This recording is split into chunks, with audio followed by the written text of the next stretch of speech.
So the next question is from Tommy, and he asked how much of the rack gear that comprised of your Bradshaw rack was your choice, or was this stuff that Bradshaw was recommending to you, and was it typically programmed, or were you kind of like just dialing it in for the song each time? On the first part of the question, it was a little bit of both. I was aware of what was being used. I mean, at that time, everything was all rack gear. Pedals were all of a sudden not a big deal. And as I've stated, I just kind of wanted to play. So I was aware of what everybody else was using. So I would get a version of that. You know, you had to have some delays. U2 was rocking in the 80s. So that was a big component. Distortion, had to have a couple different versions of that. Chorus, a lot of that, you know. And after that point, it was, you know, and then Bob, obviously with his expertise, how about you try this, use this? So I would try things, and then whatever felt right, you keep it, and you lose the rest of it. So it was a combination.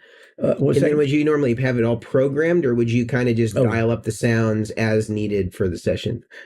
Again, a little bit of both. I mean, you know, well, like in what we did today, it sounds like it was just a preset that probably was. I mean, on the Bradshaw, I can't remember how many banks of presets we had, but I think you had like 4 banks. It was a Rocktron. It looked like at the end it was one of the Rocktron versions of the custom audio, and then it had like a Boss FV 100 or 200 volume pedal on there. Yeah, and then there was interesting names on some of the presets. There's one that said like Chutney, one that said Gumdrops. No, that was Landau's. No, this was yours. That was the one that Bukovac. Really? Yeah, it has like these different names. Oh, I didn't put them on there. It was probably Bob. Yeah, you know what I had? I mean, it was Chutney would have been pretty exotic for the 80s. Yeah, I love Indian food. Yeah, I mean, you know, you'd have your basic, you know, levels of say chorus and delay, and I was able to program whether the direct signal was mixed into it also. Then you'd have different stages of distortion. I mean, mine wasn't as creative as like where Michael Thompson took his, because Tim Pierce, those guys integrated not just the racks, but then they had loads of pedals.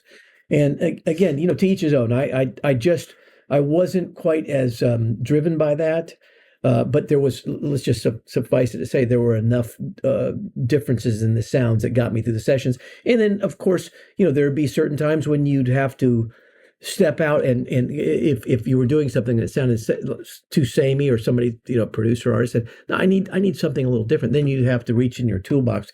And I had pedals sitting in the wings, different guitars and all that kind of stuff. So it was a game time decision. Good question. Is this